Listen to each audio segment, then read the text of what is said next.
Selamat pagi, siang, sore, dan malam untuk kalian yang menonton video ini.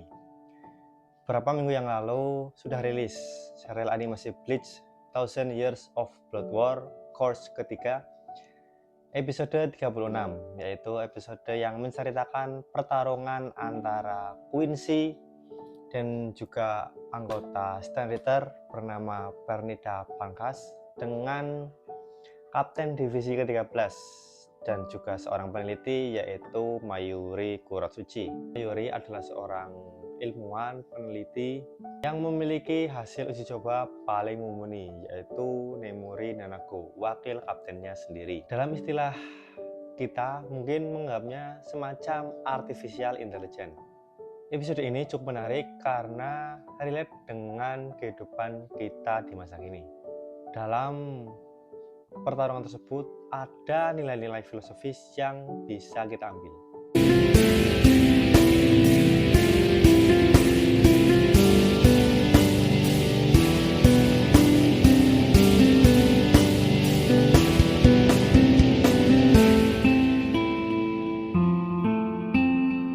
Diceritakan dalam episode tersebut, Mayuri dan Pernida sudah bertarung mati-matian.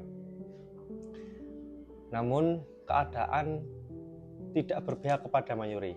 Ia semakin terpojok dan beberapa kali hampir mengalami kekalahan karena kekuatan dari Pernida di luar prediksi dan analisanya.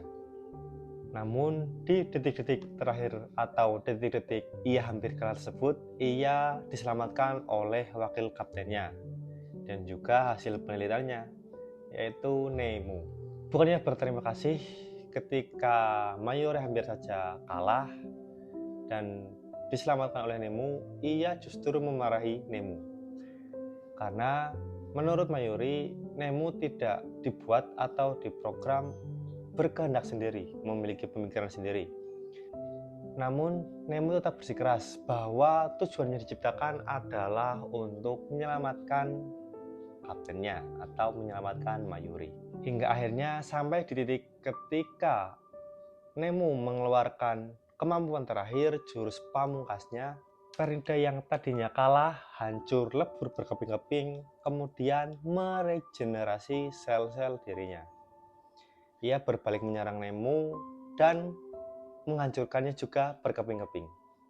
Tubuh Nemu tercerai-berai di depan mata Mayuri. Tidak sampai di situ, ia pun kembali melahap semua bagian-bagian tubuh yang hancur tersebut dari Nemu. Di saat itulah Kapten Mayuri dengan sigap mengambil otak dari Nemu. Pernida yang memakan sel-sel atau bagian-bagian tubuh Nemu tanpa otaknya mengalami regenerasi yang tidak terkendali. Tubuhnya membesar dan sangat membesar. Akhirnya ia hancur karena regenerasi yang tidak terbatas akibat memakan tubuh Nemu tanpa bagian otak atau bagian kontrol dirinya. Akhirnya Pernida pun kalah dan di detik-detik terakhir Kapten Mayuri pun akhirnya jatuh karena masih mendapatkan sisa serangan dari Pernida. Dalam episode ini, Kapten Mayuri sempat mengalami krisis diri, shock, tertekan, dan merasa kebingungan. Ketika ia sadar bahwa Nemu alias hasil ciptaannya yang ia anggap paling sempurna justru akhirnya kalah. Segala keangkuhan, egoisme yang dimiliki oleh Kapten Mayuri akhirnya runtuh. Namun akhirnya ia sadar setelah mengalami sebuah dialog imajiner dengan dirinya dan juga salah satu musuh yang telah dihadapinya. Di saat itu, Kapten pernah mengatakan bahwa kesempurnaan itu tidak ada. Klaim kesempurnaan justru akan membuat segala sesuatu itu mandek atau stuck. Akhirnya ia sadar bahwa dengan adanya ketidaksempurnaan, dengan adanya cacat dan kesalahan, justru itu adalah sebuah cara alur untuk menjadi sempurna. Bahwa masih ada yang harus diperbaiki, harus ada yang ditingkatkan, harus ada yang di-upgrade. Kini kematian jiwa buatannya atau Nemu atau wakil dirinya memberikan sebuah pemahaman mendalam bahwa ia harus kembali belajar, bahwa ia tidak boleh berhenti sampai situ berpuas diri. Sempurna bukanlah sebuah titik akhir, tapi proses yang terus-menerus. Bukankah dalam hidup juga demikian? Ketika kita sudah merasa pandai, sudah merasa bisa, pada hal apapun justru kita menjadi stuck, kita mandek, kita sudah merasa nyaman dan cukup dengan hal itu.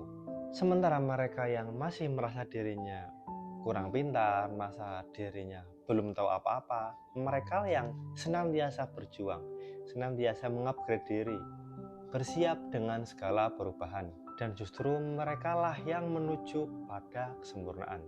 Tidak apa jika saat ini upayamu, karyamu, ataupun dirimu sendiri belum sempurna. Itu tandanya memang kamu masih berada dalam tahap menuju sempurna. Kamu harus siap belajar, kamu harus siap berproses terus-menerus. Karena itulah jalan menuju kesempurnaan. Karena puncak kesempurnaan adalah ketika kamu sadar bahwa kamu belum sempurna. Semoga bermanfaat. Salam.